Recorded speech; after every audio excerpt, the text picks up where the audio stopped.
Les motos électriques révolutionnent le secteur du transport au Rwanda. C'est ici à Kigali, dans cet atelier, que ce concept est testé. Respirer un air pur pour un coût réduit, c'est le pari relevé par l'entreprise américaine Ampersand. Cette initiative est appelée e-moto. Objectif, fournir un moyen de transport peu coûteux pour les habitants et trouver une solution pour combattre la pollution CO2 dans la capitale rwandaise. Pour Josh Wall, efficacité et économie d'énergie sont les principaux défis à relever pour la réussite de ce projet. Il s'agit d'une moto plus puissante qui accélère mieux et qui possède une meilleure habilité à grimper sur les pistes montagneuses. Elle a une vitesse qui est similaire, si ce n'est pas meilleure que celle des motos d'ici, mais son coût de production est moins élevé. On peut donc la vendre moins cher. La moto, un engin parfait pour une circulation fluide. Les chauffeurs de taxi en font leur moyen de transport. Chauffeur de moto, c'est le job de plus de 3 millions de personnes en Afrique de l'Est. Malgré la présence de plusieurs modes de transport, la moto reste le moyen le plus pratique pour les Rwandais. Rapidité et efficacité étant les atouts recherchés. À Kigali, plus de 25 000 chauffeurs de taxi-moto sont enregistrés. L'idée d'une moto électrique séduit, que l'on soit conducteur ou simple passant. Tout le monde y trouve son compte.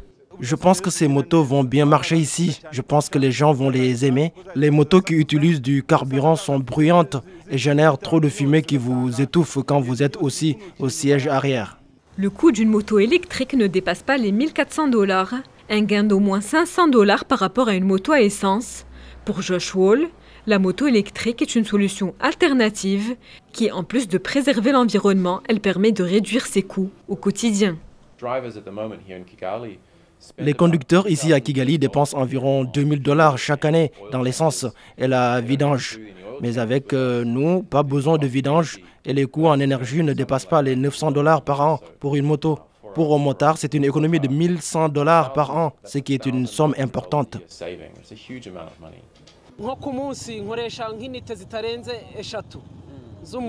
J'utilise environ 3000 unités d'électricité, alors que j'avais pour habitude de dépenser environ 5000 francs en carburant. 3000 unités d'électricité ne me coûtent plus que 1900 francs. Donc l'utilisation de l'électricité est beaucoup plus pratique que celle du pétrole.